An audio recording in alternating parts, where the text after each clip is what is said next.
أعوذ بالله من الشيطان الرجيم. سبحان الله. بسم الله الرحمن الرحيم. سبحان الله.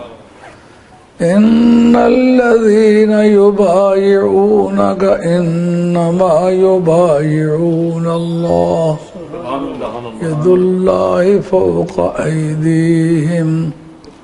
صدق اللہ مولانا العظیم. معزز حاضرین، اس میں کوئی شک نہیں کہ میرے جیسے عمر رسیدہ آدمی کے لیے اتنے لمبے چوڑے سفر کرنا انتہائی دشوار گزار ہے، لیکن زندگی بیگانی امانت ہے. جب وہ مانگیں گے تو پیش کرنی پڑے گی. حضرت محمد اعظم صاحب چشتی رحمۃ اللہ علیہ اور میرے درمیان اس پر دو جملے ہوئے تھے. میری جان امانت تیری، جہاں منگ سے پیش کرے سا. میں نے اس میں ترمیم کی تھی، جان میری نذرانہ تیرا، بن منگیوں پیش کرے سا. بن منگیوں پیش کرے سا.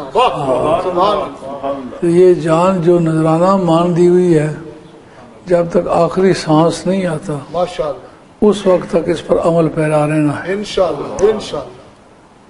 اور میں واپس جا کے قاری صاحب نے ایک ڈیوٹی لگائی تھی بیعت پر، آپ تبصرہ کریں کہ بیعت شرع میں کیسی چیز ہے، بسم اللہ. اس کے متعلق عقیدہ کیا رکھنا چاہیے، جناب اس کی تعریف کیا ہے، بیعت کی قسمیں کتنی ہیں، اور کس کس قسم کا کیا کیا حکم ہے. اگرچہ انہوں نے اس لفظ بیعت ہی استعمال کیا، لیکن میں نے سمجھا کہ اس کو اتنی کلاسز میں کلاسیفائی کیا جائے تو بات سیر حاصل بن جائے گی، کیونکہ یہ ایک ایسا معاملہ ہے جو ہر فرد مسلم سے تعلق رکھتا ہے اور زندگی کے ہر دور سے تعلق رکھتا ہے. کسی وقت بھی کوئی آدمی کتنی بڑی انتہا کو پہنچ جائے اس بات کا پھر پابند ہے. تو ایسے نازک مضمون کو ٹچ کرنا آسان کام نہیں تھا. تو اس بات کا ہمیں کچھ سوچنا نہیں تھا کہ بات کتنے لوگوں کے سامنے کرنی ہے، بندے تھوڑے ہوں یا زیادہ، اللہ کا پیغام ہے. یہ بات پوری ذمہ داری کے ساتھ کرنا پڑتی ہے. تو عرض خدمت ہے کہ میں نے قرآن مجید کی جو آیت پڑھی ہے اس میں لفظ بیعت کا ذکر ہے، اور یہ صلح حدیبیہ کے موقع پر یہ بیعت لی گئی تھی. اور اس بیعت کے دو طرح کے راوی ہیں. ایک یہ کہ یہ بیعت جو لی گئی تھی یہ جہاد سے نہ بھاگنے کے بارے میں تھی. نحن بایعنا محمد صلی اللہ علیہ وسلم علی اللہ نفر. ہم نے سرکار سے اس بات پر بیعت کی کہ ہم بھاگیں گے نہیں. معلوم ہوا کہ بیعت کا پہلا قرینہ یہ ہے موت تک دینے کا وقت آئے تو بھاگنے کا چانس.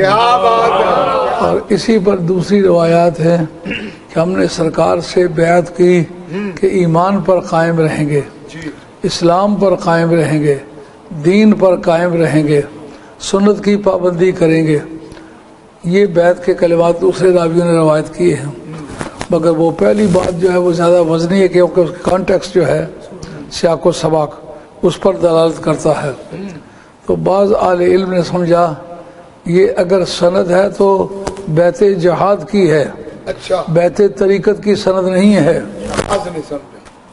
بعض نے سمجھا. اس کی وجہ یہ اس میں ایک علمی لغزش ہے یہ سمجھنے میں کہ اصول تفسیر کا یہ مسئلہ ہے سبب خاص ہو حکم عام ہوتا ہے.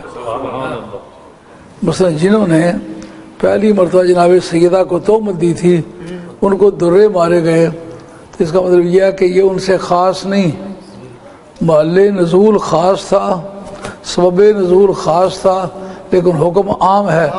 آئندہ بھی اگر کوئی یہی بات کرے گا اس کو اسی طرح کی سزا ہوگی۔ اللہ حاضر قیاس اسی طرح سے جس طرح کے حضرت معاذ رضی اللہ تعالیٰ عنہ سے ارتکاب معصیت ہوا تھا تو آپ کو سنسار کیا گیا تھا، سبب تو اس کا خاص ہے لیکن حکم اس کا عام ہے۔ آج بھی اگر کوئی کرے آج بھی اس کی وہی سزا ہے۔ تو بیعت جو ہے اس کے اندر بیعت جہاد اور بیعت طریقت کا کوئی امتیاز نہیں، صاحب شریعت نے اس میں امتیاز نہیں کیا، اس لیے امت کو اس میں امتیاز کرنے کا کوئی حق نہیں۔ اور اس میں وعدت کا مزاج اتنا ہے کہ اللہ تعالیٰ نے ان کے ہاتھ کو اپنا ہاتھ کہا، ان الذین یبایعونک، بے شک وہ لوگ جو آپ سے بیعت کرتے ہیں وہ آپ سے بیعت نہیں کرتے، وہ اللہ سے بیعت کرتے ہیں۔ ید اللہ فوق ایدیہم، ان کے ہاتھوں پر میرا ہاتھ ہے۔ یہ جو 5 انگلیوں والا ہاتھ ان کے ہاتھ پہ نظر آتا ہے یہ عکس ہے میرے اس غیبی ہاتھ کا جو بلا کیف ہے، جس کی کوئی کیفیت نہیں ہے، کیفیت سے پاک ہے۔ تو تیرے ساتھ بیعت کرنا، میرے ساتھ بیعت کرنا ہے، ان کے ہاتھ پر تیرا ہاتھ نہیں، وہ میرا ہاتھ ہے۔ اس حکم کی بنیاد پر جس طرح سرکار کے پیچھے نماز کی نیت کی تو اب یہ مطلب نہیں کہ وہ صرف ان کے پیچھے ہی وہ نماز ہو سکتی ہے، بلکہ جس کو سرکار نے اس کا اہل قرار دیا اس کے پیچھے جماعت ہو سکتی ہے۔ تو اس سے سمجھ آ گئی کہ بیعت کوئی ایسی چیز ہے جس سے اللہ کا اتنا قرب ملتا ہے کہ ہاتھ رکھنے کے وقت اللہ کا ہاتھ مل جاتا ہے۔ اور رومی رحمۃ اللہ علیہ نے اس کی تفسیر کرتے یوں کہا، دست اورا حق جو دست خیش خاد تائید اللہ فوق ایدیہم براد۔ بادشاہوں سے لے کر کے گداگروں تک کسی کے ہاتھ کو رب نے اپنا ہاتھ نہیں کہا، اپنے حبیب کے ہاتھ کو کہا یہ میرا ہاتھ ہے۔ اور قصہ کیا ہے کہ رائے مولا میں مرنے کا وقت آئے مر کے دکھانا، ڈٹنے کا وقت آئے تو ڈٹ کے دکھانا، حضور کی پیروی اس طرح کرنا کہ جیتے مرتے دونوں حالتوں میں سرکار کا دامن اطاعت چھوڑنا نہیں ہے۔ سبحان اللہ سبحان اللہ۔ اب اس سے بعض یہ کہتے ہیں کہ یہ سرکار کی خصوصیت ہے، مگر اس لیے کہ کوئی قرینہ خصوصیت موجود نہیں، شان نظیر کو خصوصیت کا قرینہ بنایا نہیں جا سکتا، اس لیے کہ شان نزول کے بارے میں متفقہ اصول تفسیر ہے کہ شان نزول خاص حکم عام۔ اور اس پر دوسری آیت پیش کی جاتی ہے، یا ایھا الذین آمنوا اتقوا اللہ وابتغوا الیہ الوسیلہ وجاہدوا فی سبیلہ لعلکم تفلحون۔ سبحان اللہ۔ اے ایمان والو اللہ سے ڈرو۔ ایمان والا کسے کہیں گے؟ جو تمام ضروریات دین کے متعلق صحیح عقیدہ رکھے، وہ سارے موجبات جو مسلمان ہونے کے لیے چاہیے وہ اس کے اندر آ جاتے ہیں۔ جس کا ایمان تسلیم ہو گیا اس کا عقیدہ توحید بھی تسلیم ہو گیا، توحید رسالت بھی تسلیم ہو گئی، اور ختم نبوت بھی ثابت ہو گئی، اور قرآن کی قرآنیت بھی ثابت ہو گئی، خدا کا وعدہ لا شریک ہونا، علی کل شیء قدیر ہونا، جو عقیدے کے جتنے بھی اجزاء ہیں وہ سارے اس کے اندر آ گئے۔ یا ایھا الذین آمنوا، معلوم ہے یہ خطاب بے ایمانوں سے نہیں ہے، ایمان والوں سے خطاب ہے۔ کسی خاص ٹائٹل سے خطاب کرنا اس کا مقصد یہ ہے کہ دوسرا کوئی ناراض ہوتا ہے تو ناراض ہوتا پھرے، جو ایمان رکھتا ہے وہ اس کا پابند رہے گا۔ اتقوا اللہ، اللہ سے ڈرو۔ ضروریات دین اور عقائد سارے تو ایمان میں آ گئے۔ اس بنیاد پر ہمارے امام صاحب رحمۃ اللہ کا یہ عقیدہ ہے کہ ایمان مرکب نہیں ہے، ٹھیک تقوی اور پرہیزگاری یہ ایمان کے اجزاء نہیں ہیں، ٹھیک یہ کمال ایمان کو فروغ عطا کرتے ہیں۔ تقوی جو ہے یہ جزو ایمان نہیں ہے، اچھا ہاں ٹھیک یہ سلفیہ کا عقیدہ ہے کہ عقیدہ جزو ایمان ہے۔ ٹھیک بخاری شریف اگر آپ پڑھیں تو پہلے کوئی 100 صفحے تک انہوں نے ایمان پر بحث کی ہے، اور امام بخاری نے اپنی طرف سے یہ سوچ ثابت کرنا چاہا ہے کہ ایمان مرکب چیز ہے، ایمان کی کئی شاخیں ہیں۔ لیکن آج تک یہ بات آپ یاد رکھیں کہ تقلید کسی محدث کی نہیں ہوئی، کسی مفسر کی نہیں ہوئی، ماشاءاللہ کسی منطقی کی نہیں ہوئی، کسی متکلم کی نہیں ہوئی۔ عقیدے کا ماہر جو ہے وہ متکلم ہے، علم منطق کا جو ماہر جو استدلال کرنے کا دھنی ہے وہ منطقی ہے، اور کسی اصولی کی آج تک تقلید نہیں ہوئی۔ ٹھیک تقلید ہوئی ہے تو مجتہد کی ہوئی ہے۔ مجتہد کی ہوئی ہے۔ مجتہد کے بارے میں علامہ عبدالعزیز بخاری جنہوں نے پہلی شرح لکھی ہے اصول اسلام کی، علامہ فخر الاسلام بزدوی کی جی پہلی اصول تفسیر پر، اصول فقہ پر جو کتاب لکھی گئی ہے وہ اصول بزدوی ہے۔ ٹھیک اس کی پہلی شرح انہوں نے لکھی ہے، اس کا نام ہے کشف الاسرار۔ اس کے اندر انہوں نے یہ بڑے جبر تشدد کے ساتھ اس پر گفتگو کی ہے، جناب اور بڑی ذمہ داری کو قبول کر کے بات کی ہے ٹھیک کہ اہل سنت والجماعت کے نزدیک عقیدہ جو ہے وہ ایمان مرکب نہیں ہے، ایمان بسیط ہے، یعنی ایک ہے، تنہا ہے، کئی چیزیں اس سے مل کے اس کو وجود نہیں بخشتی، بلکہ وہ خود ایک مستقل چیز ہے۔ اس کے بعد اتقوا اللہ جب کہا، تقویٰ کسے کہتے ہیں؟ المتقی من یقی نفسہ اما یضرہ فی الآخرہ، یہ متقی کی تعریف ہے اہل علم کے نزدیک۔ المتقی من یقی نفسہ اما یضرہ فی الآخرہ، جو قیامت کے میدان میں اسے نقصان پہنچانے والی چیز سے اس سے بچ کے گزرے، قیامت میں جو نقصان پہنچانے والی چیز ہے اس سے بچ کے گزرے، وہ متقی ہے۔ تقویٰ قیامت کی ضرر رساں عناصر سے بچنے کا نام ہے۔ اب ساری نیکیاں اس میں آ گئیں، سب بدیوں کو چھوڑنا اس میں آ گیا۔ پھر اس کے بعد یہ کہنا کہ وابتغوا الی الوسیلہ، اس کا مطلب عقیدہ بھی صحیح کر لیا، اعمال بھی ٹھیک کر لیے، لیکن تمہیں یہ یاد ہو اس پر بس سے فل سٹاپ نہیں لگا۔ وابتغوا الی الوسیلہ، اس کی طرف وسیلہ تلاش کرو۔ یہ وسیلے والا فرق جو ہے وہ وسیلہ ہی نکالتا ہے، اس کے بغیر نہیں نکلتا۔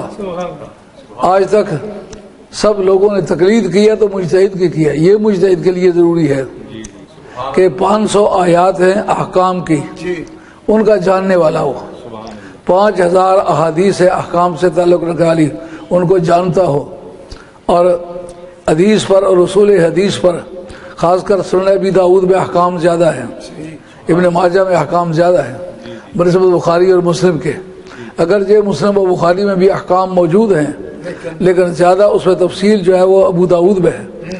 یہ سب کتابیں اس کی تیار ہوں، اور ان کے مستدرکات اور ملحقات اور مخرجات، جس میں مستدرک امام حاکم ہے، اس سے مستخرج امام مسلم ہے، اس سے بہت ساری اور کتابیں ہیں جو حدیثیں کسی سے رہ گئی ہیں اس مضمون کی ہیں، صحیح سچی ہیں، ستھری صاف ستھری ہیں، لیکن اسے درج نہیں کی، پتہ نہیں وقت کی کمی تھی یا اس کی طبیعت کا لگاؤ ان چیزوں سے نہیں تھا۔ جیسا کہ امام بخاری ہے، کہتے ہیں میرے پاس 2 لاکھ مرفوع صحیح حدیثیں موجود ہیں، لیکن میں نے وہ درج نہیں کی۔ بہرحال یہ بات پھر امام حاکم نے اس کمی کو پورا کیا ہے۔ مستدرک شریف اس کتاب کا نام ہے جس نے بخاری اور مسلم کے اندر جو حدیثیں اس شان کی ہیں، اس پائے کی ہیں، اس سٹیٹس کی ہیں، اس درجہ صحت کو پہنچی ہوئی ہیں، لیکن ان دونوں نے اس کا ذکر نہیں کیا۔ اس میں زیادہ سے زیادہ احادیث جو اہل بیت کی شان کی ہیں، یہ بھی تیار ہوں۔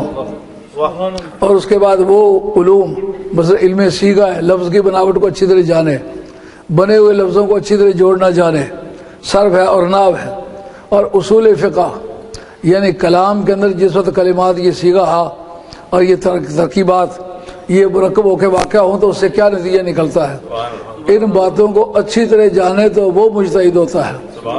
اس کو ناسخ و منسوخ کا اتنا علم ہو کہ کل قرآن مجید میں منسوخ کتنے ہیں، کل احادیث منسوخ کتنی ہیں، اور ان کے نسخ کی علت کیا ہے، اور وہ کس بارے میں منسوخ ہے اور کس بارے میں منسوخ نہیں ہے۔ ماشاءاللہ مثلا کسی چیز کی فرضیت منسوخ ہوئی ہے تو وہ فرض ہونا منسوخ ہو گیا ہے لیکن استحباب باقی رہ جاتا، پھر یہ باتیں جانے تو مجتہد ہوتا ہے۔ جیسا کہ یا ایھا الذین آمنوا اذا ناجیتم الرسول فقدموا بین یدی نجواکم صدقہ، جب سرکار سے پرائیویٹ بات کرنا چاہو تو پہلے حضور کی بارگاہ میں کوئی نذرانہ پیش کرو، اس کے بعد بات کرو۔ اس پر صرف حضرت علی برطا کا عمل ہوا، اس کے سوا کوئی دوسرا عمل نہیں کرا۔ تو فرمایا کہ وہ بعد میں منسوخ ہو گئی، لیکن وجوب منسوخ ہوا ہے۔ منسوخ کا قاعدہ ہی یہی ہے، جب کوئی فرض یا واجب ہو مطلقاً منسوخ نہ ہو بلکہ فرضیت یا وجوب منسوخ ہو، استحباب باقی رہ جاتا ہے۔ یعنی واجب نہیں ہے کہ تم پہلے کوئی خدمت کرو بعد میں بات کرو، لیکن مستحب ہے خالی ہاتھ سرکار سے نہ ملو۔ یہ سب باتیں مجتہد ہو، اجتہاد رکھتا ہو، اس کی تقلید کی جائے۔ امام بخاری کی تقلید کیوں نہیں؟ حدیث لکھی ہے لیکن پتہ نہیں سے ثابت کیا ہوتا ہے۔ جیسے آپ سب کو قرآن نہیں یاد ہوتا، یہ نہیں پتا کہ قرآن مجید میں کے اندر ہے کیا، وہ کسی علم والے سے پوچھنا پڑتا ہے۔ حافظ علماء کے زمرے کا آدمی نہیں ہے، جیسے محدثین یا مفسرین اجتہاد کے ممبر ہی نہیں ہیں۔ کوئی بندہ مفسر ہے، مجتہد بننا چاہے، اس کے لیے یہی قواعد بتائے ہیں، یہ پورے ہو تو بن سکتا ہے، وغیرہ تفسیر لمبی چوڑی لکھ لے تو وہ مفسر کہلا سکتا ہے، مجتہد نہیں کہلا سکتا۔ یہ محدث جو ہے یہ اجتہاد کا ممبر نہیں ہے۔ اجماع کو جو شور کرتے پھرتے ہیں نا، وہ اجماع کے ممبر ہی نہیں ہے۔ فلاں تفسیر نے لکھا ہے، فلاں تفسیر نے لکھا ہے، فلاں محدث نے لکھا ہے، یار یہ سارے ملیں تو یہ مجتہد نہیں بنتے۔ اس لیے کوئی محدث ہو کر اجماع کا ممبر نہیں ہے، کوئی محدث ہو کر اجماع کا ممبر نہیں ہے، کوئی مفسر ہو کر اجماع کا ممبر نہیں ہے، کوئی صوفی ہو کر اجماع کا ممبر نہیں ہے۔ اجماع کے لیے وہ شاید اس لیے امام ابو حنیفہ کو امام اعظم مانا جاتا ہے کہ اس درجہ کمال تک کسی نے قرآن و حدیث کو نہیں سمجھا۔ تو امام بخاری پہلے جو 100 صفحے تک چلے جائیں آپ بخاری میں تو ایمان کی بحث ہے، وہ ایمان کی بحث جو ہے سب جگہوں میں ایمان کو مرکب ثابت کیا، لیکن امام ابو حنیفہ کہتے ہیں ایمان مرکب نہیں، ایمان بسیط ہے، بس ایک سے ایک ہی ہے۔ وہ یا ایھا الذین آمنوا میں تمام ضروریات دین آ گئے، اور پھر اتقوا اللہ سے تمام اعمال صالحہ کا عمل میں لانا، تمام برائیوں سے باز رہنا، وہ اتقوا اللہ میں آ گیا۔ پھر اس کے بعد جب وہ سب ضروریات دین کا بھی قائل ہے، ہر نیکی کا بھی پابند ہے، ہر بدی سے بھی پرہیز کرتا ہے، پھر کیا باقی رہ گیا؟ کہا دراصل ایک فاصلہ ہے، وہ وسیلہ ہی سے طے ہوتا ہے، وہ تقوی سے۔ اس کی مثال رومی کی دی ہے حضرت عارف رومی رحمۃ اللہ علیہ، امام راضی کی۔ اچھا جی، کہتے ہیں امام راضی رحمۃ اللہ علیہ پر آخری وقت آ گیا اور وہ اس پائے کے عالم تھے کہ اگر روزانہ کوئی سوال کرے پورے سال میں وہ جواب کبھی نہ دے جو پہلے ایک مرتبہ دیا ہوا ہے۔ اس پائے کا ہاں، اس پائے کا عالم۔ آپ کی کتاب مطالعہ کرو تو مزہ آ جاتا ہے، پتہ چلتا ہے بات کو سمجھا ہوا ہے اس نے۔ یعنی آیت لکھنے کے بعد اس پر شرح شروع کر دے، نمبر 1، نمبر 2، نمبر 3، تو اس کی اور حیثیت ہے۔ وہ کہتے ہیں کل اس آیت سے اتنے مسئلے نکلتے ہیں، مسئلہ نمبر 1، مسئلہ نمبر 2، وقت سے پہلے پتہ ہونا کہ اس کے اندر معلوم ہے قرآن مجید کو بہت ایمانداری اور اخلاص سے چھانا ہے، پہلے اس کی پوری خلاصہ بیان کر دے، یہ باتیں کل کہی ہیں، اس کے بعد نمبر دے کر وہ بتاتے جاتے ہیں۔ امام راضی رحمۃ اللہ اس پائے کا آدمی ہے، لیکن ساری زندگی وسیلہ نہیں تلاش کیا، ساری زندگی بیعت سے کسی سے نہیں کی۔ ان کے ایک مرید تھے جو جا کے نجم الدین کبریٰ رحمۃ اللہ علیہ سے مرید ہوئے۔ نجم الدین کبریٰ حضرت غوث ثقلین کے اس سلسلہ طریقت کے آدمی ہیں کہ جو اسپین میں گیا تھا، وہ حضرت یاسر جو تھے آپ کے سلسلے کے درویش، یہ ان کے سلسلے کے مرید تھے حضرت نجم الدین کبریٰ۔ اور روح البیان جو ہے وہ زیادہ تر ان کے اقوال کا مجموعہ ہے۔ تفسیر روح البیان میں اگر کوئی بات اپنی طرف سے صاحب روح البیان نے کی ہے تو صرف ترکیب نحوی ہے۔ ٹھیک تفسیر کے طور پہ جو کچھ کہا اس تعویلات نجمیہ میں لکھا ہوا ہے، نجمیہ ہے۔ اور وہ تعویلات نجمیہ والا بندہ مومن نہیں ہے، عالم شخص ہے، واہ بھائی واہ، ظاہری اور باطنی علوم کا جامع ہے۔ نجم الدین کبریٰ کی بارگاہ میں رازی کا شاگرد کھڑا وضو کرا رہا تھا، دیکھا کہ شیطان آ موجود ہوا۔ ملک الجبال ایک شخص تھا جو اس وقت وہ علاقہ پڑتا ہے افغانستان میں، وہاں رہتا تھا، وہ آپ کو وہاں لے گیا تھا، ان کے لیے سہولتیں مہیا کی تھی، زندگی کے آخری وقت میں اس نے خدمت کی ہے۔ تو وہ وہاں آرام کر رہے ہیں، شیطان آ گیا، سوال کرنے لگ گیا، آپ اس کے جواب دینے لگ گئے۔ جواب دیتے دیتے جس وقت آخری اس منزل پہ آ گیا کہ خدا کی خدائی کا ثبوت 2 لاکھوں جواب دیے، جواب دینے کے بعد اب دیکھتے ہیں کہ میرے ترکش میں کوئی تیر نہیں رہ گیا جو اس کی طرف چھوڑوں۔ اللہ اکبر۔ نجم الدین کبریٰ کو یہ بھی پتا ہے اب راضی خالی ہو آیا ہے، نجم الدین کبریٰ کو یہ بھی پتا ہے کہ شیطان یہ سوال کرنے والا ہے، اور نجم الدین کبریٰ کو یہ بھی پتا ہے کہ یہ جو میرا مرید ہے نا یہ راضی کا شاگرد ہے۔ تو لجپال پریتا جوڑ دے نہیں، جے جوڑن تا پھر توڑ دے نہیں، جدی باں پکڑن پھر چھوڑ دے نہیں۔ دیکھا کہ میرے مرید کا استاد ہے، اب اگر دنیا سے اس حالت میں جائے تو یہ بڑی ہتک بندی ہمارے زمرے کی۔ آپ نے لوٹا اس کے ہاتھ سے چھین کے اس نے فضا میں پھینکا، کہا سیدھا کیوں نہیں کہتے میں بغیر کسی ثبوت کے خدا کو مانتا، خدا مانتا ہوں، وحدہ اولا شریک مانتا ہوں۔ یہ دلیل کا قصہ نہیں ہے، نہ علمہ وچ پسا سانو، کوئی یار دی گل سنا سانو، اتھے علم دا سکہ نہیں چلدا، جتھے عشق یاراں دا ڈیرا ہے، جتھے عشق یاراں دا ڈیرا ہے۔ حافظ شیرازی رحمت اللہ علیہ فرماتے ہیں علم گردد حجاباں جا کہ من دیدار بی بینم، کہ اورائے دیگر کر دستو من جائے دیگر دارم۔ وہاں علم کی رسائی نہیں ہے، علم و قربان کن پیش آکلا۔ رومی کا کلام ہے، صد کتابو صد ورق در نار کن، سینہ را از عشق او گلزار کن، شمع خضرا ہم جو رومی برفروز۔ رومی خود کا، رومی کے بدلے علامہ اقبال، رومیہ اثر، ان کا نام ہے رومیہ اثر، میاں صاحب کا ہے رومیہ کشمیر۔ کل بھی میں دیکھ رہا تو آپ کی وہ لکھی ہوئی کتاب میرے کتب خانے میں موجود ہے، تبھی دیکھ کے خوش ہوئی۔ وہ پہلی مرتبہ میں نے کبھی برمنگھم میں ایک تقریر کے دوران ان کو کہا کہ وہ رومیہ کشمیر ہے، آپ نے کہا صحیح ہے، بس اسی ایک لفظ کو مد نظر رکھ کے انہوں نے پوری کتاب لکھ ڈالی، میرے کتب خانے موجود ہے، وہ پڑھنے کے قابل ہے۔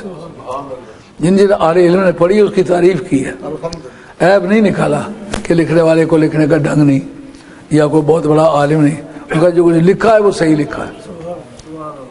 تو روبی رحمۃ اللہ علیہ کا حوالہ دیتے علامہ اقبال مرحوم، بسم اللہ بسم اللہ۔ ہم جو رومی شد خضرا شمع خضرا چو رومی برفروز، روم را در آتش تبریز سوز۔ رومی بہت بڑے پائے کا عالم ہے، منطقی یا کمال درجے کا، اور وہ رومی رحمۃ اللہ علیہ بیٹھے ہوئے اپنے باغ میں، آج کل جو لوگ سیاح جاتے ہیں ان کے اس باغ میں جاتے ہیں، جہاں بانسری کو انہوں نے سیٹ کیا ہوا کسی طریقے سے، وہاں بیٹھے ہوئے سبق دے رہے تھے حوض کے کنارے، جی تو حضرت شمس تبریزی رحمۃ اللہ علیہ وہاں جا نکلے، دیکھا کہ واقعی کتابیں پڑھا رہے ہیں۔ جی آپ رہتے کیا پڑھا رہے ہو؟ ان کا آنچے تو نمی دانی، میں وہ پڑھا رہا ہوں جو تم نہیں جانتے ہو۔ اب انہوں نے دھکا دے کر ساری کتابیں حوض میں گرا دی، ان کا اینچے کر دی، ان کا آنچے تو نمی دانی۔ انہوں نے پڑھتے ہوئے پڑھاتے ہوئے کہا تھا نا میں وہ چیزیں پڑھا رہا ہوں جو تم نہیں جانتے ہو۔ شمس تبریزی رحمۃ اللہ علیہ نے دھکا دے کے جب کتابیں گرائی پوچھے یہ کیا کر دیا ہے؟ ان کا یہ وہ کر دیا جو تم نہیں جانتے ہو۔ اس رومی کو مارنا شروع کر دیا شاہ صاحب تبریزی نے۔ شاہ صاحب تبریزی نے جو کتابیں پھینک دی، رومی اور رومیوں کے شاگردوں نے اٹھ کے مارنا شروع کر دیا شاہ شمس تبریز کو۔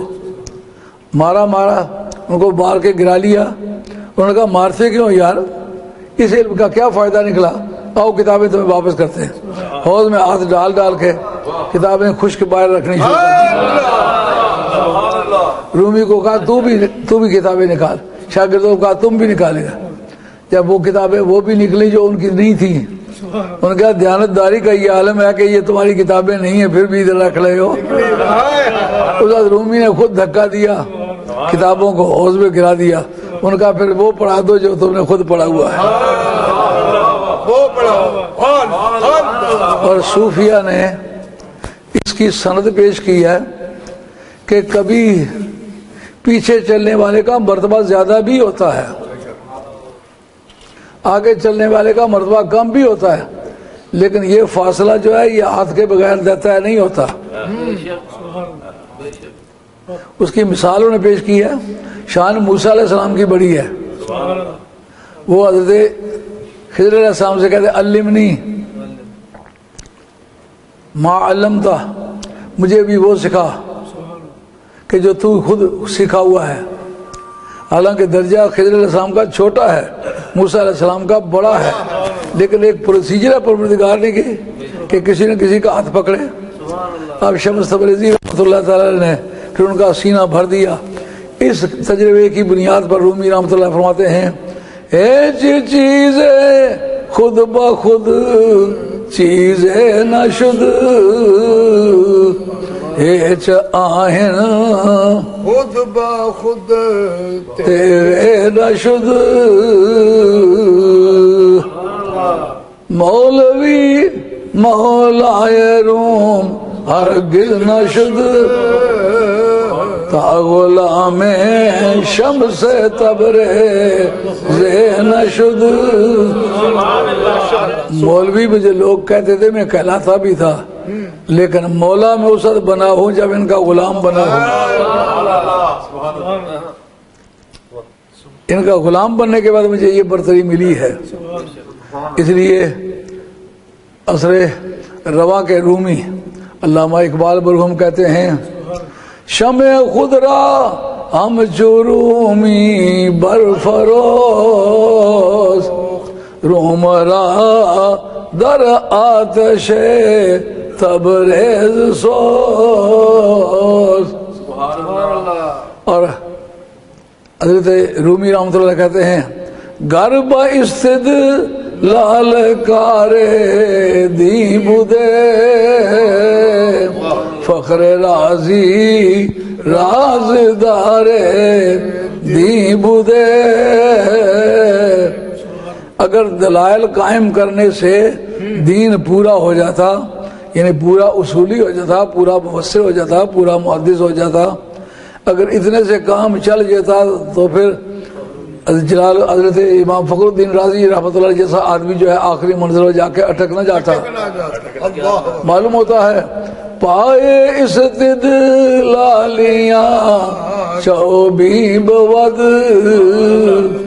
پائے چوبی سخت بے تمکی بود۔ یہ دلائل جو ہیں یہ لکڑی کی ٹانگیں ہیں، ان میں جان اس وقت آتی ہے جب کسی شیخ طریقت کے ساتھ وابستگی پیدا ہو جائے۔ رومی نے بہت بڑا تجربہ نقل کر کے اس کا ذکر کیا ہے۔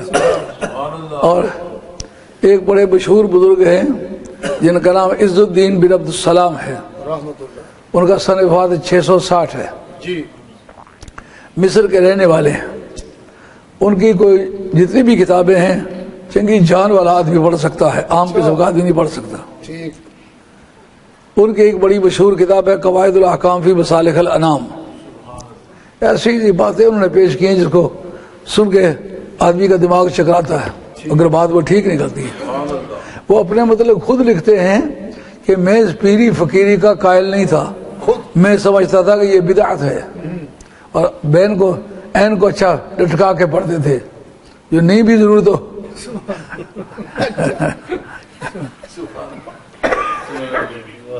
تو اس میں شدت کی تو کوئی پوزیشن نہیں ہے نا، وہ تو وہ جد کے مجموعے میں سے تو نہیں ہے نا کہ اس میں شدت ہو، لیکن وہ شدت کے ساتھ بڑی بدعت زبردست۔ تو کہتے ہیں اللہ کی شان دیکھو، بندہ اپنے حال میں تھا مخلص، اس کی نیت میں فساد نہیں تھا، مخلص دین کی سچائی کو سمجھنا چاہتا تھا، اللہ والا شخص تھا۔ ہر علم میں جو انہوں نے کتاب لکھی ہے وہ ان کی شانی کے لائق ہے، دوسرا آدمی اس طرح کی کتاب کو اٹھا نہیں سکتا۔ کہتے ہیں ایک مرتبہ میں نے سنا کہ حضرت ابوالحسن شاذلی اثنی رضی اللہ تعالیٰ عنہ، سلسلہ شاذلیہ جو ہے یہ بھی قادریہ کی شاخ ہے، اور تمام افریقن کنٹری میں زیادہ سے زیادہ یہی طریقہ ملتا ہے قادریہ، اور اس میں دوسرے درجے پر شاذلیہ، لیکن یہ اسی کی سب کاسٹ ہے۔ تو حضرت ابوالحسن شاذلی کی کے متعلق انہیں اطلاع ملی کہ وہ کہیں آئے ہوئے ہیں، وہ بدرزاد نابینا تھے، اصلی سادات میں سے تھے، لیکن تمام علوم ازبر تھے، یاد تھے۔ اتنا زبردست مناظر نہیں بتاتی تاریخ کئی صدیوں میں گزرا ہے۔ جس آدمی نے گفتگو کی زیادہ 10 سے 15 منٹ گیا ہے، اس سے زیادہ نہیں نکال سکا، لیکن وہ عارف روحانی بھی تھے۔ ان کے ساتھ ملنے کے ارادے سے یہ چلے گئے، اور حساب وہی بنا، شمع خضرا ہم چرومی برفروز، رومرا در آتش تبریز سوز۔ رومی کی طرح اپنی بتی جلا، جس طرح انہوں نے روم کو تبریز کی آگ میں جلایا ہے نا، اسی طرح تو بھی اپنے آپ کو جلا کہ کام چلے۔ وہاں پہنچے، لیکن ان کا خیال یہ تھا کہ بیعت یہ صوفی لوگ کہتے ہیں بیعت کرنے کو، میری سمجھ میں نہیں آتی، قرآن مجید میں کوئی ایسی نص تو نہیں ہے کہ ہر شخص پر بیعت طریقت واجب ہے، لیکن یہ بڑے افسوس کی بات ہے، یہ بات تو ثابت ہے، یہ بیعت جو کی گئی ہے اس میں طریقت یا جہاد کا ذکر نہیں ہے، جب تخصیص نہیں ہے، مقید نہیں ہے، المطلق یجری علی اطلاقی والمقید یجری علی تقییدہی، یہ اصول فقہ کا بڑا مشہور پرنسپل ہے۔ جس چیز کو قرآن نے مقید بیان کیا وہ مقید رہے گی، جس کو قید سے آزاد کر دیا ہے وہ آزاد رہے گی۔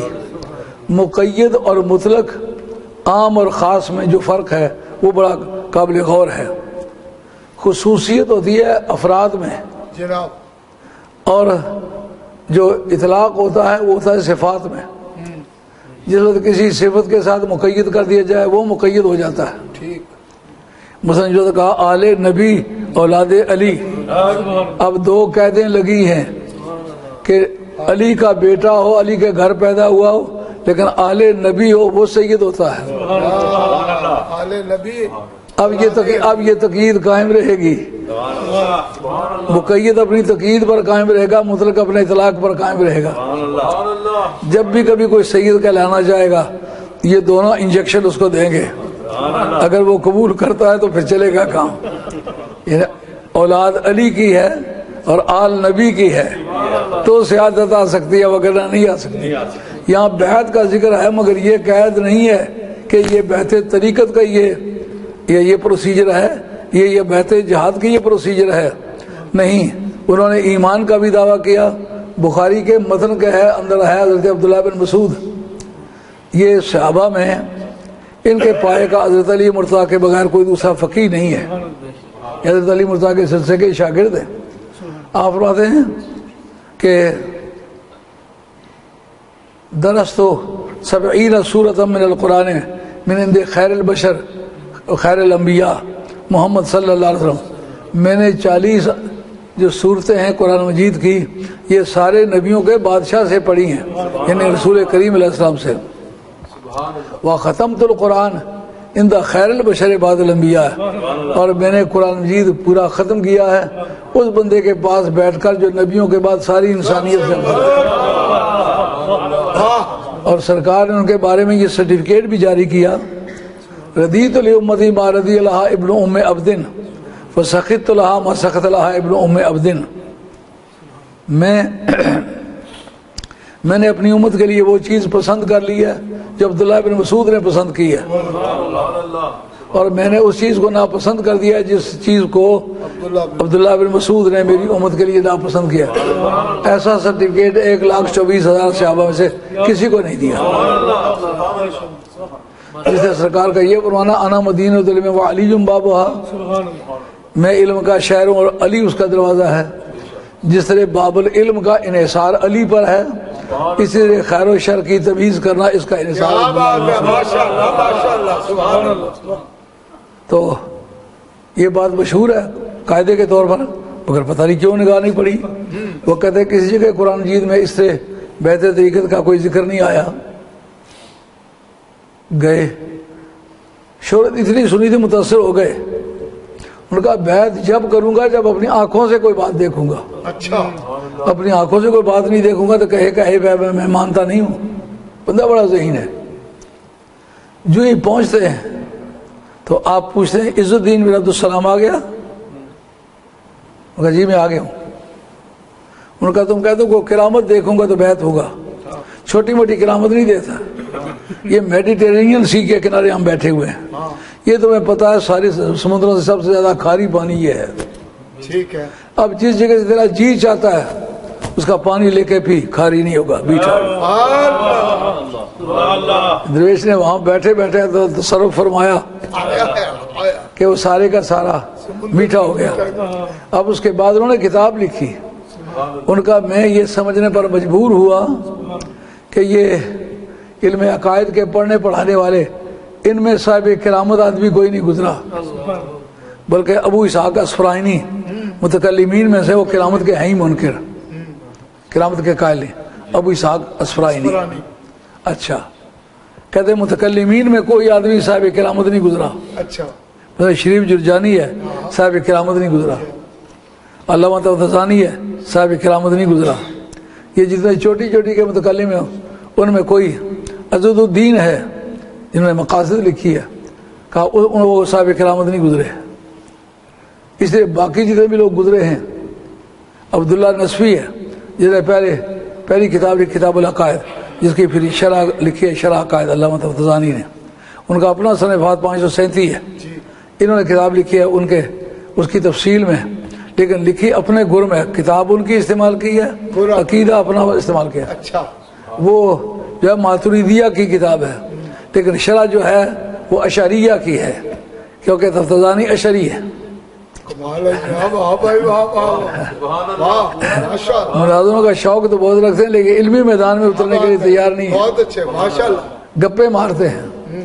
کتاب کا متن اور مذہب کا ہے، شرح اس کی اور مذہب کی ہے، تو ظاہر ہے اس نے اپنے مذہب کی باتیں بھی تو لکھی ہوں گی۔ تو اس جگہ کہتے ہیں عز الدین بن عبد السلام کہتے ہیں جتنے متکلمین گزرے ہیں ان میں صاحب کرامت آدمی کوئی نہیں گزرا، جتنے محدث گزرے ہیں امام بخاری ہے، لوگوں نے قلبی قسم کی، تحریری قسم کی، کاغذی قسم کی ان کی کرامتیں کافی لکھی ہیں، لیکن کسی بھی محدث کی کرامت کوئی نہیں ہے۔ کتنے مفسرین گزرے ہیں، کسی مفسر کی کرامت کوئی نہیں ہے۔ اس کا مطلب علم عقیدہ کے جاننے والے، علم قرآن کے جاننے والے، علم حدیث کے جاننے والے، ان میں سے کسی کی کرامت نہیں ہے۔ کرامت ان لوگوں کی ہے جو صوفی ہیں، جو صوفیہ ہیں، جو اولیاء ہیں۔ اس کے بعد پھر انہوں نے ان سے بیعت کی، اس پر پھر کتابیں لکھی، وہ کتابیں پڑھنے والی ہیں۔ انہوں نے پہلے انکار کے لیے جو ان کے پاس دلائل تھے وہ نقل کیے۔ اب اس کے بعد یہ کہ یہ سلسلہ طریقت جو ہے چلا، پھر نبی پاک علیہ الصلوۃ والسلام نے اس کو چلانے کی اجازت کس نے فرمائی؟ ایک حضرت ابو صدیق رضی اللہ تعالیٰ ان کو خلافت عطا فرمائی، لیکن وہ خلافت جو ہے خلافت ظاہریہ وہ نہیں عطا فرمائی۔ آپ نے کسی کی بھی خلافت ظاہرہ کا کوئی اعلان نہیں کیا۔ دو چیزوں کا اہتمام ہے، لکھ لیں، سرکار نے کسی شخص کی بھی افضلیت کا اعلان نہیں کیا، نہ کسی آل بیت کا، نہ کسی صحابی کا۔ افضلیت کا اعلان نہیں کیا، فضیلت کا اعلان کیا۔ فضیلت جو ہے یہ باب الفضائل کی چیز ہے، اس میں حدیث ضعیف بھی اجماعاً مقبول ہے۔ حضرت ابو صدیق کی شان میں فضیلت آئے ماننا پڑے گی، عمر فاروق کی فضیلت میں آئے ماننا پڑے گی، عثمان غنی کی فضیلت میں آئے ماننا پڑے گی، حیدر کرار کی شان میں آئے کسی بھی صحابی کی شان میں آئے فضیلت ہے تو ماننا پڑے گی۔ لیکن افضلیت جو ہے یہ مسئلہ فضیلت کا نہیں ہے، یہ علم عقائد کا مسئلہ ہے۔ اس کے معنی یہ ہوتے ہیں کہ جن پر ان کو بس 4 آدمی پر فضیلت عطا کی گئی ہے، اس کو چاہیے نمبر 1، نمبر 2، نمبر 3، نمبر 4، ان چاروں میں جتنی خوبیاں پائی جاتی ہیں وہ ساری کی ساری ایک میں پائی جائیں، اور اس طرح پائی جائیں کہ اس طرح سے وہ خوبیاں ان باقی چاروں میں نہ پائی جاتی ہوں، اور فالتو خوبیاں اس میں پائی جاتی ہوں جو ان چاروں کی خوبیوں کے علاوہ ہیں، اس کا نام افضلیت ہے۔ تو اس بات کی نفی کرنی پڑے گی کہ اس کے فضیلتوں میں سے کوئی فضیلت بھی ان کو حاصل نہیں، یہ مسئلہ عقیدے کا ہے۔ کسی کی فضیلت بیان کرنا تو اس کی خوبی ہے، لیکن جب باقیوں کو اس خوبی سے منفی کرو گے تو یہ عتق بنتی ہے جب تک کہ سند موجود نہ ہو۔ اس لیے یہ علم عقائد کا متفقہ فیصلہ ہے کہ کسی بھی صحابی یا کسی فرد امت کی سرکار نے پوری امت پر افضلیت ہرگز نہیں بیان کی، یہ خود لوگوں نے باتیں نکالی ہیں جس کی اسی لیے آج تک متکلمین میں چوٹی کا آدمی ابو بکر باقلانی رحمۃ اللہ علیہ، ان کی کتاب مناقب ائمہ اربعہ، اس کا صفحہ 296، نامی آدمی ہے، امام غزالی کا استاد ہے، امام الحرمین کا 4 واسطوں سے اوپر چل کر کے استاد ہے ابو بکر باقلانی، تو معمولی آدمی تو نہ ہوا نا۔ انہوں نے کہا ہے آج تک یہ مسئلہ افضلیت جو اجتہادی ہے، یعنی جس کے پاس جو دلائل ہے ان کی روشنی میں کسی کو افضل کہتا تو کہے، اسلام نے کسی کی افضلیت کا فیصلہ نہیں کیا، اس کا معنی ہے۔ اور عبدالعزیز بخاری رحمۃ اللہ تعالی نے کہا یہ مسئلہ اجماع مجتہد فی ہے، اجماع بھی ایسا ہوتا ہے، اجماع ہو کے مجتہد فی ہوتا ہے، یہ بات سوسائٹی کے علم میں ہے بھی نہیں۔ کسی عالم کے سامنے بات کرو، انہوں نے کہا اجماع جو ہو گیا پھر مجتہد فی کیا؟ مجتہد فی کے مطلب جس کے پاس جو دلائل ہیں وہ ان پر عمل کرے۔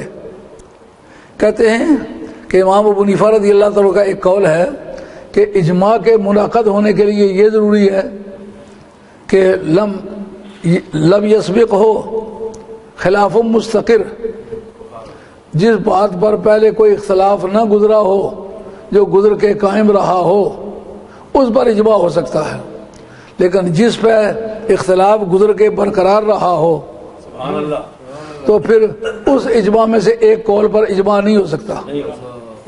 ایک قول پر اختلاف ہوا 2 دڑوں میں، جیسا کہ حضرت امام راضی کہتے، 3 جگہ تفسیر کبیر میں لکھا ہے، اجمعت الامت علی ان خیر الخلائق بعد رسول اللہ اما ابو بکر و اما علی، اس پر تمام امت کا اتفاق رہا ہے کہ ساری امت میں افضل یا ابو بکر ہے یا علی ہے، کسی تیسرے کا نام بیچ میں نہیں ہے، اجماع صرف اس پر ہوا ہے۔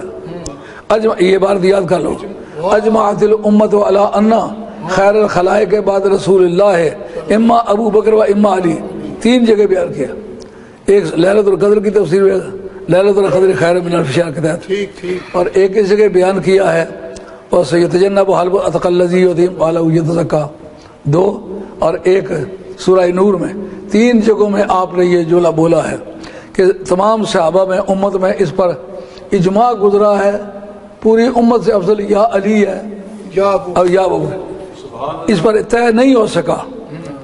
اب اس کے بعد اگر بابو بخاری عبدالعزیز بخاری رحمۃ اللہ علیہ لکھتے ہیں کہ اب اگر ان قولوں میں سے کسی ایک قول پر اگر متفق ہوا جائے، اجماع کیا جائے تو یہ اجماع مجتہد فی ہوگا، اچھا یعنی اس میں وہ اجماع منعقد نہیں ہوگا اس طرح سے پہلے کی طرح، یہ اجماع اجتہادی رہے گا، جس کے پاس جو دلیل ہے اس پر وہ عمل کرے۔ سمجھے بات؟ اجماع کی یہ بحث ہے، وہ اجماع مجتہد فی ہے۔ اور اسامی نامی شرح اسامی، جی اس کے اندر جو ابو محمد عبدالحق ہے اس نے اس جگہ بحث کی ہے وہ اہل حدیث ہے، تفسیر حقانی والا ٹھیک ہے ہے، وہ اہل حدیث ہے، اور وہ شاگرد ہے نواب صدیق الحسن جی قنوجی کا، لیکن وہ دعویٰ یہ کرتا ہے کہ میں شوکانی کا شاگرد ہوں، حالانکہ شوکانی کا 1250 سن ہجرت ہے، اس کے ساتھ اس کا کوئی تعلق نہیں۔ تو مقصد یہ کہ ملاقات ان کی کوئی نہیں، جھوٹوں کے شاگرد ہی جھوٹے۔ نواب صدیق الحسن کی پیدائش جو ہے وہ 1250 کی ہے، تو 1250 میں شوکانی مر گیا ہوا ہے، یہ کہتا ہے میں شوکانی کا شاگرد ہوں۔ یار اس کے مرنے والے دن تم اس کے شاگرد جا کے بنے ہو، اسی دن تم پیدا ہوئے ہو۔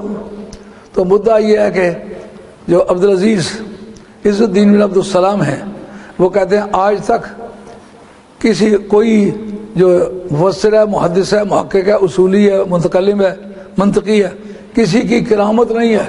کرامت ہے تو اولیاء اللہ کی ہے، اصل زور باطنی جو ہے جن کے پاس ہے وہ اصل میں رہنما ہے، اس لیے سب کو بیعت کرنا پڑے گی۔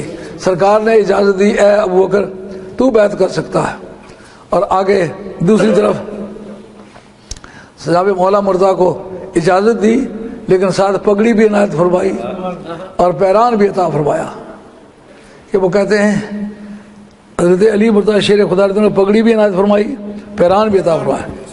اور صاحب روح المعانی سید محمود علوسی بغدادی، بسم اللہ ان کا آپ نے حضرت علی مرتضیٰ کو پیران بھی دیا اور پگڑی بھی عنایت فرمائی، کیونکہ یہ حضور کے خلیفہ بھی ہیں اور سجادہ نشین بھی ہیں، یہ دو طرح کا رینک ہے ان کا۔ اور پھر حضرت ابوبکر صدیق رضی اللہ تعالیٰ عنہ کی ذات پاک، ان کے صاحبزادے محمد بن ابی بکر جس دن سرکار کا وصال ہوا اس دن 8 مہینے کے تھے۔ اب ظاہر ہے یہ جو 10ویں تاریخ ہے ربیع الاول شریف کی، اس کے آخری وقت میں سرکار کا وصال ہے۔ اگر اس تاریخ وہ 8 مہینے کے ہوں گے تو یہ سن 10 ہے، تو پھر 2.5 سال جو حضرت ابوبکر صدیق رضی اللہ عنہ کی خلافت ہے اس میں زندہ رہے، 10 سال اس کے بعد حضرت عمر فاروق کی خلافت ہے، تو 12.5 برس ہو گئے، پھر 12 برس حضرت عثمان کی خلافت ہے، 24 برس ہو گئے۔ لیکن حضرت عمر فاروق کی خلافت کہاں چل کے ختم ہوئی؟ سن 22 میں۔ اس کے بعد حضرت محمد بن ابی بکر جوان ہوئے ہوں گے، بالغ ہوئے ہوں گے، تو پھر ان کی شادی ہوئی ہوگی، ان سے پھر قاسم پیدا ہوئے ہوں گے۔ اب اندازہ کریں 12 برس کی عمر میں تو کوئی بھی نہیں کہے گا کہ ان کی شادی ہوئی۔ 32ویں سال ہجرت میں حضرت امام سلمان فارسی رضی اللہ عنہ کا وصال ہو گیا۔ ایک روایت اگرچہ 34 کے مطلب بھی آتی ہے، لیکن زیادہ صحیح یہ روایت ہے کہ سن 32 میں آپ کا وصال ہوا۔ ان سے بیعت ظاہر کرتے ہیں حضرت قاسم کی۔ حضرت قاسم کی جب ان سے ملاقات ہی ثابت نہیں تو بیعت کہاں ثابت ہے؟ پھر کہتے ہیں کہ حضرت جعفر صادق رضی اللہ تعالیٰ عنہ کے والد ماجد حضرت محمد باقر ان کے داماد تھے، تو پھر ان سے صاحبزادے پیدا ہوئے حضرت جعفر صادق، تو ان کو نانے نے پالا ہے۔ یہ بات کیسی کرنے والی، یہ سن کے بڑی حدق کا احساس ہوتا ہے کہ اہل بیت گداگروں کی جماعت کا نام تھا۔ لوگ آ کے اپنی غربت ان کے گھر سے دور کرتے تھے، ان کا بیٹا کسی دوسرے کی پرورش میں کیوں ہو؟ کہتے ہیں نہیں، اس کی وجہ یہ تھی کہ حضرت کے والد صاحب کم عمری میں فوت ہو گئے تھے، یہ ابھی امام جعفر صادق چھوٹے سے تو وہ فوت ہو گئے تھے، اس لیے نانا نے انہیں لے کر کے پالا۔ یہ بات سراسر غلط ہے۔ اس کی وجہ یہ کہ حضرت قاسم کی وفات ہے سن 104 میں یا 106، زیادہ 106 میں، اور حضرت امام محمد باقر کی جو وفات ہے وہ 114 میں یا 118 میں۔ تو پالے گا تو وہ جو بعد میں رہے گا، جو پہلے مر گیا ہے باپ کی موجودگی میں مرا ہے وہ باپ کی پرورش میں ہے حضرت، تو ظاہر ہے کہ یہ نسبت بھی قانون کی نظروں میں مستقل نہیں ہے، لیکن ہم سلسلہ عالیہ نقشبندیہ کی عظمت کو بھی تسلیم کرتے ہیں، سچائی کو بھی تسلیم کرتے ہیں، اور سب کو تاکید کرتے ہیں کہ یہ مذہب یہ طریقہ سچا ہے، لیکن اصل میں بیعت ان کی کس کے ساتھ ہے؟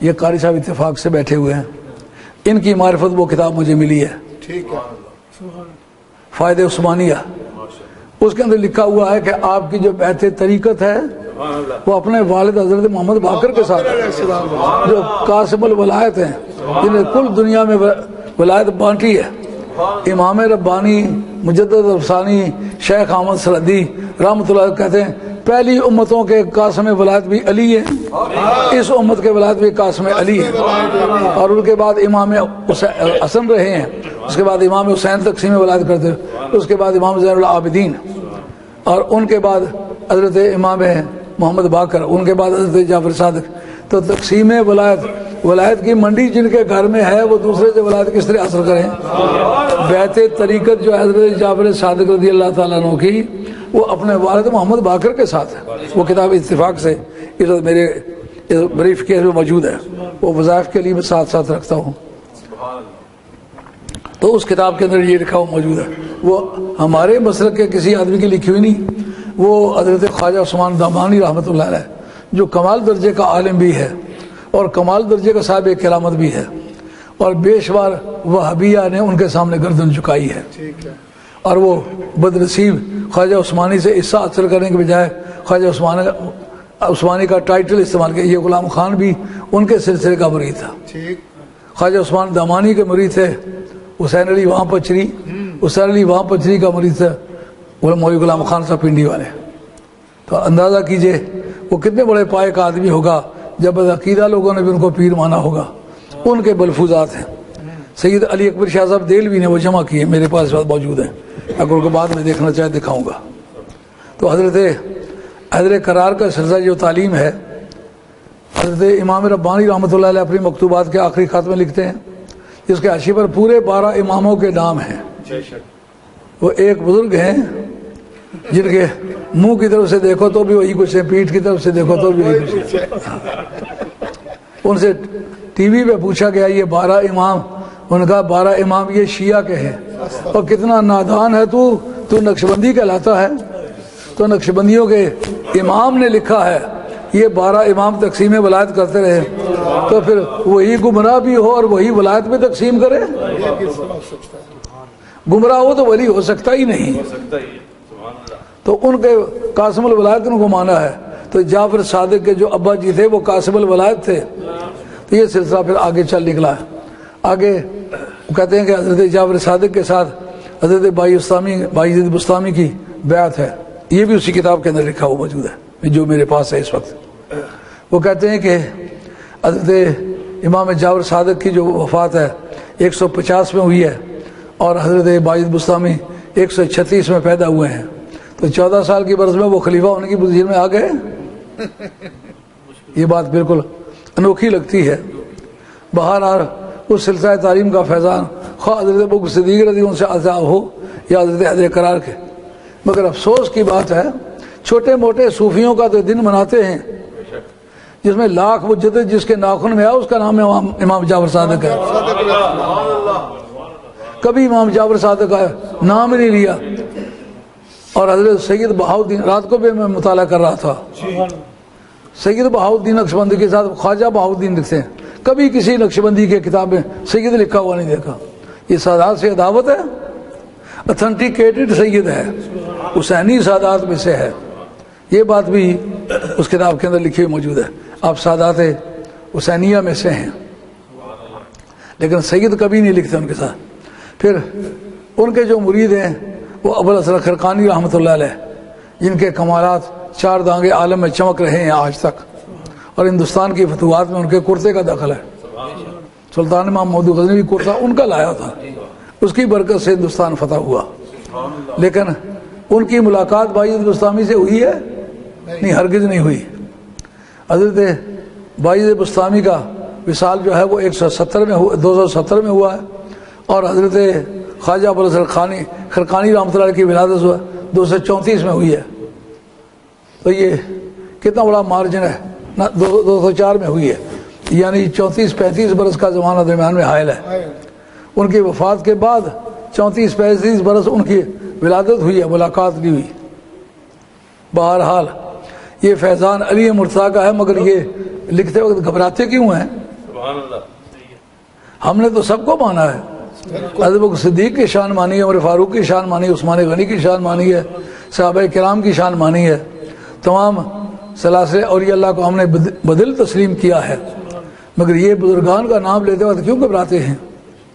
یہ سلسلہ طریقت عز الدین بن عبد السلام نے لکھا، کسی کی بھی کرامت ظہور میں نہیں آئی، اس سے معلوم حق کی تکمیل تک ان میں کوئی بھی نہیں پہنچا وہی ہے جس کے پاس علم دین بھی ہے، علم طریقت بھی ہے۔ اور امام مالک رحمۃ اللہ علیہ ایک کوٹیشن ہے اشیاۃ النمات شرح مشکات جلد اول میں، فرمایا من تفقہ ولم یتصوف فقد تفسق، جس آدمی نے علم فقہ پڑھا علم طریقت نہیں پڑھا وہ آدمی فاسق فاجر ہو کے مرتا ہے۔ اسی لیے مولویوں کی وہ بڑی تعداد جو تصوف کے منکر ہیں ان کا عشر اچھا نہیں ہوتا، ہاں کافروں کی چوکھٹ پہ منہ رکھ کے مرتے ہیں، اور کافر زندہ باد جے ہند کے نعرے، پاکستان مرد آباد کے نعرے جن لوگوں نے مارے تھے، تو جن کا طریقت کے ساتھ کامل نسبت نہیں پیدا ہو سکی ان کا عشر برا ہوا ہے۔ مدعا کلام یہ ہے کہ جس کے اندر یہ دونوں طریقے پائے جائیں، حضرت امام مالک رحمۃ اللہ علیہ کہتے ہیں من تفقہ ولم یتصوف فقد تفسق، فقہ پڑھی ہے، علم الاحکام پڑھا ہے، لیکن اس نے علم تصور نہیں پڑھا، یعنی تصفیہ روح، تصفیہ ایمان یہ کرنا یہ تصوف کا کام ہے، اور سرکار نے وہ کام بھی کیا ہے۔ آخر چل کر کے فرمایا کہ من تصوف ولم یتفقہ فقد تصدق، جس نے علم تصوف پڑھا، صوفی پڑھا بنا لیکن علم دین نہیں پڑھا وہ زندگی ہو کے مرتا ہے۔ کافی نہیں دیکھتے ہو جن کو نماز کے فرائض بھی پتہ نہیں، داڑیاں اتنی لمبی ہیں کہ چلتے جیسا پتہ چلا گھوڑے کی دو وہ راسیں ہیں جو پیچھے لٹکی ہوئی ہیں۔ وہ 12 نومبر کو میں نے دیکھا تھا، نانکانہ صاحب کے دربار پر سکھ لوگ آئے، ان کو دیکھیں تو وہ یہاں یوں کہہ کہ وہ صوفی یاد آتے ہیں جن کو استنجا کرنے کا ڈھنگ نہیں آتا، نماز کے فرائض نہیں پتہ، وضو کے فرائض نہیں پتہ، اور لبی چوڑی فقیری کے دعوے دار ہیں۔ تو حضرت امام مالک رحمۃ اللہ فرمائے کہ جس آدمی نے تصوف پڑھا لم یتفقہ اور وہ توقع اس نے نہیں کیا، وہ اس آدمی نے زندگیت اختیار کی۔ جس آدمی نے توقع کیا، علم فقہ پڑھا، علم تصوف نہیں پڑھا، وہ آدمی بے دین ہو کر کے مرتا ہے۔ اور ہمارے جو محققین ان کی تحقیق ہے کہ تصوف کی 2 قسمیں تھی، ایک تصوف سلفی اور ایک تصوف سنی۔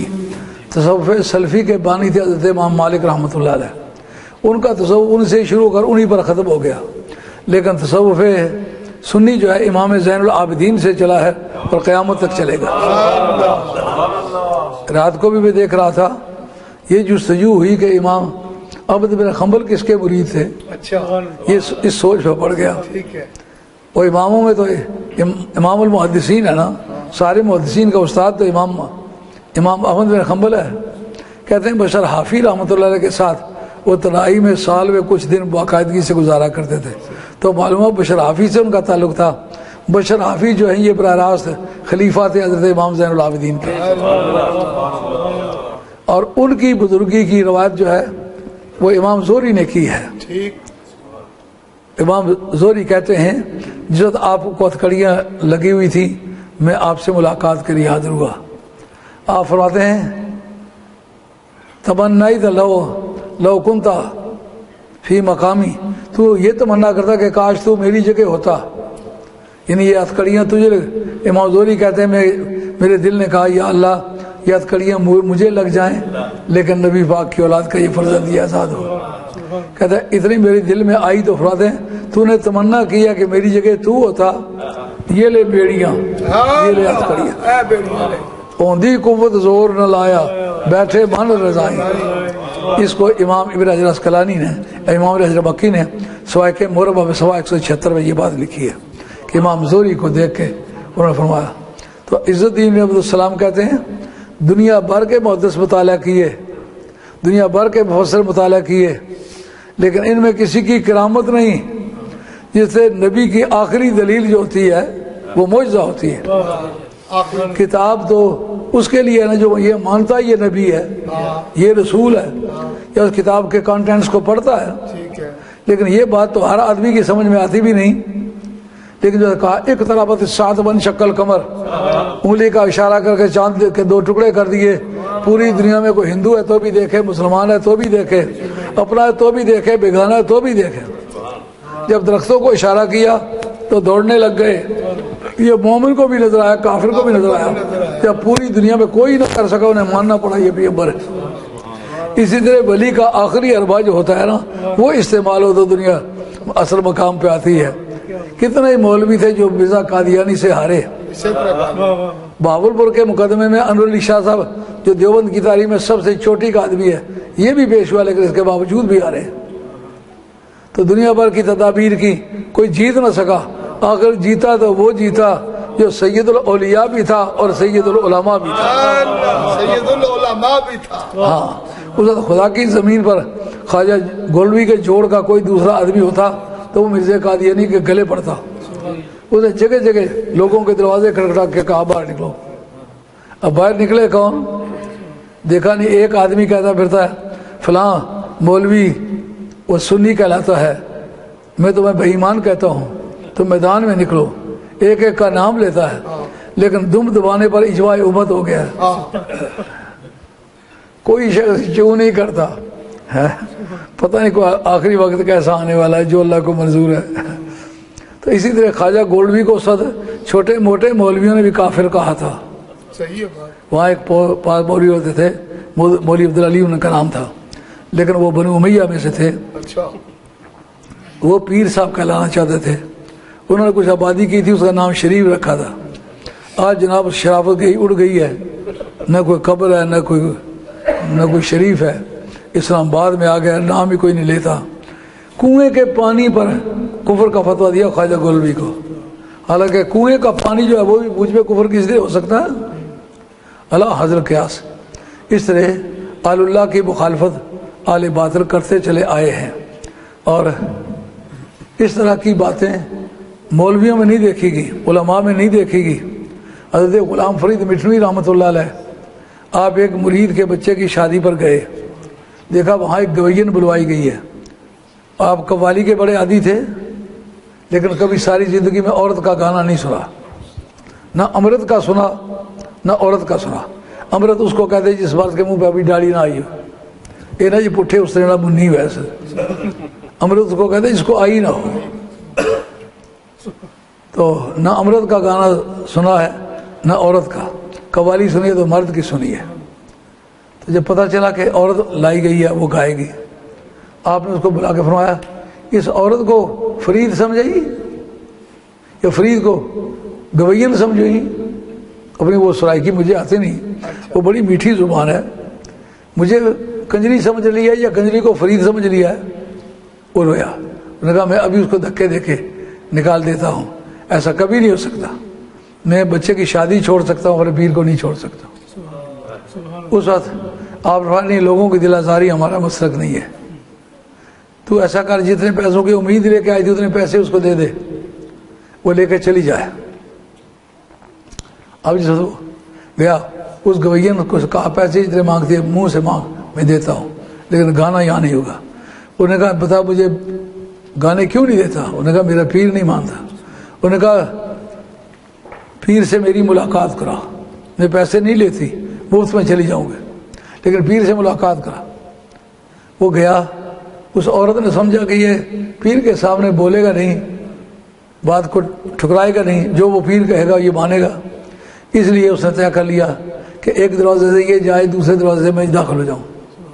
وہ خاتون گئی، جو گھر والا دروازہ تھا اس کی طرف سے وہ آ گئی، جو باہر مہمانوں والا دروازہ تھا اس سے وہ اس کا مرید آ گیا. حضرت خواجہ غلام فرید مٹھنوی رحمۃ اللہ علیہ سے اس نے بات کی، لیکن اسے باہری پاؤں سے گھنگرو باندھ لیے اپنے ترنگ کے لیے۔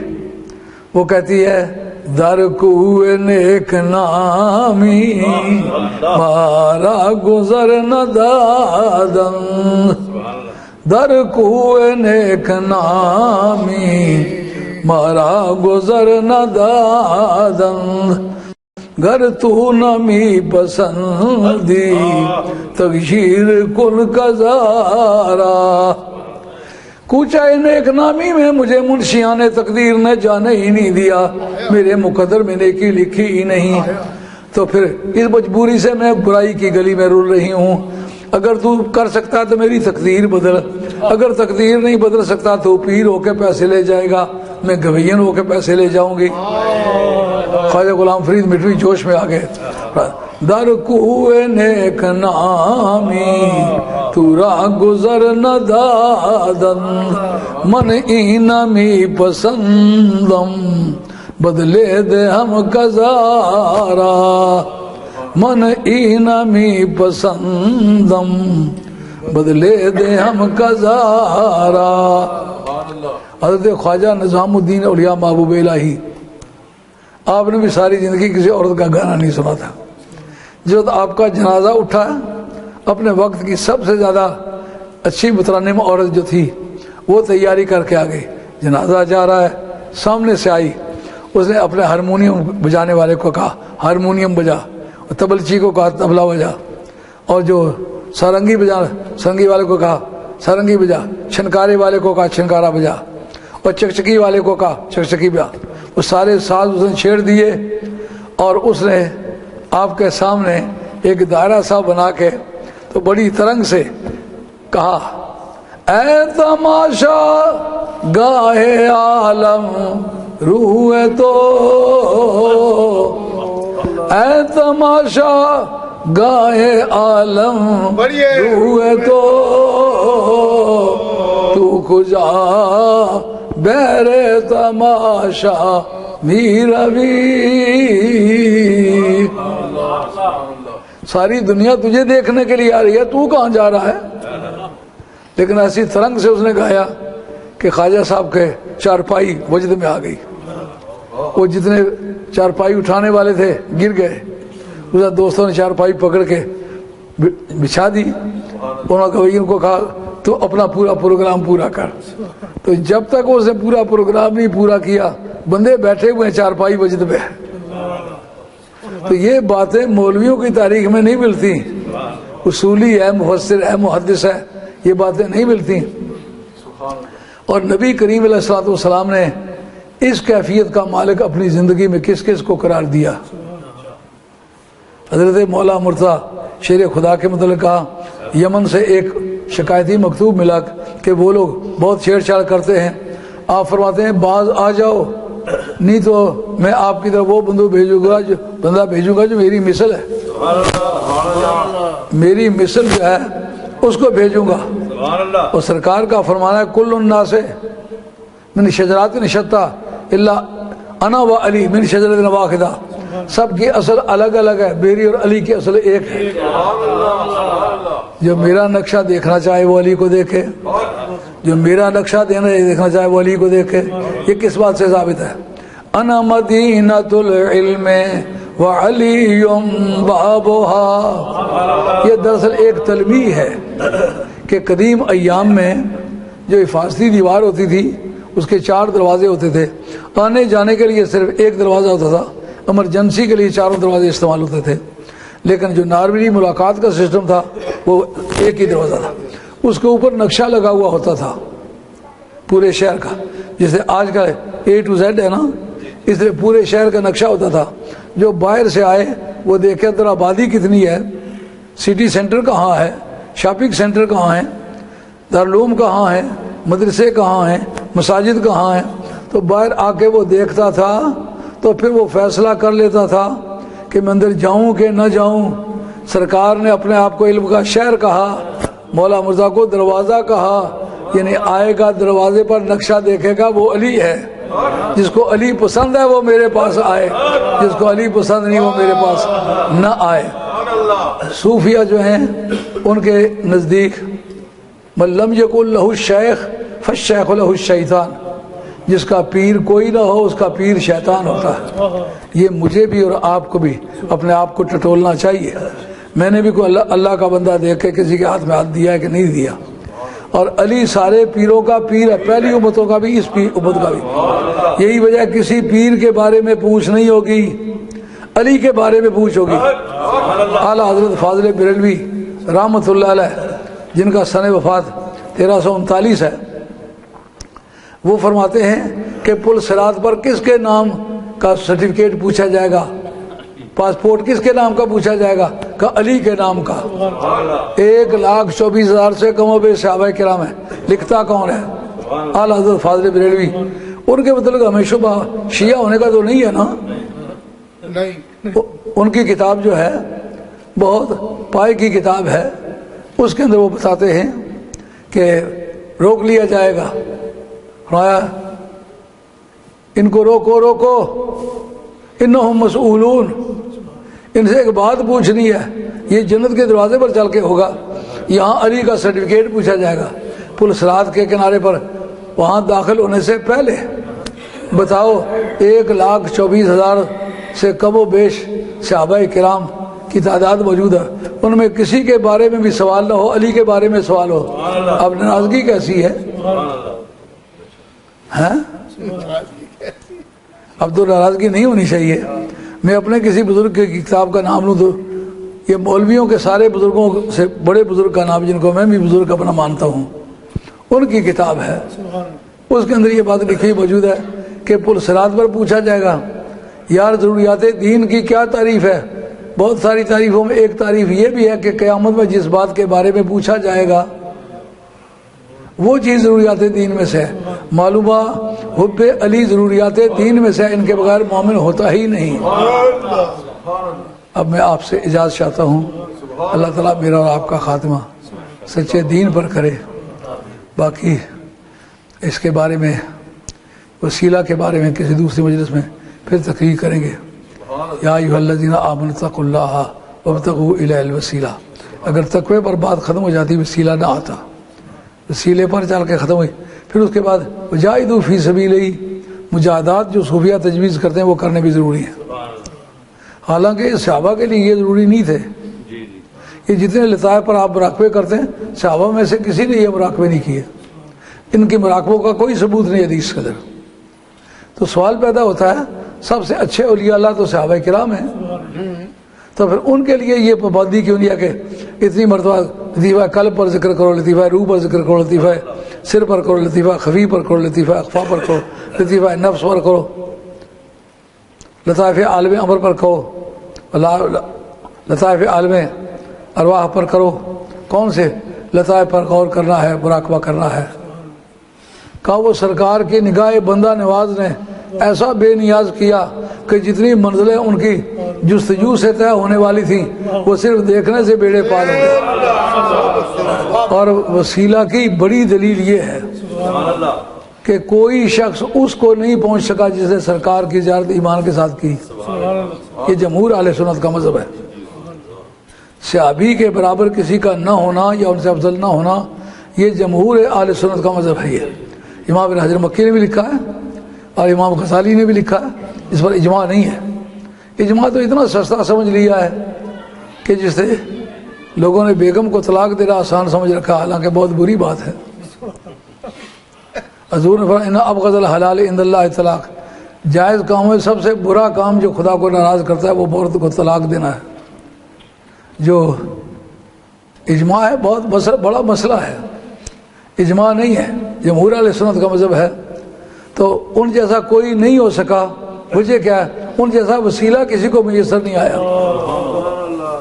جو لوگوں کا یہ خیال ہے کہ وہ حضور کی خصوصیت ہے، حضور نے یہ کیوں فرمایا؟ پھر جب لڑائی میں جائیں گے تو ایک آدمی پوچھے گا سالار کہ بتاؤ تمہیں وہ کوئی شخص ہے جس نے کسی صحابی کو دیکھا ہے؟ کہے گا میں نے دیکھا ہے۔ پھر اس کی وجہ سے برکت ہوگی، کامیابی ہوگی۔ پھر کسی منزل پر جائیں گے تو پوچھیں گے ہے کوئی وہ شخص جس نے کسی صحابی کے دیکھنے والے کی مجلس کی ہو؟ کہے گا میں نے دیکھا ان کو۔ کا اتباع تابعین کی برکت سے بھی فتوحات ہوں گی. تو وسیلہ نیچے کی طرف جاؤ تو نیچے ہوتا جائے گا، لیکن وسیلہ ختم نہیں ہوگا. انشاءاللہ کسی دوسرے مجلس میں اس پر گفتگو کریں گے، کیونکہ وسیلہ کا لفظ اور چند جگہوں میں بھی استعمال ہوا ہے. اللہ تعالیٰ میرا اور آپ کا خاتمہ سچے دین پر کرے. ممکن ہے یہ باتیں آپ کی سمجھ میں آ گئی ہوں گی.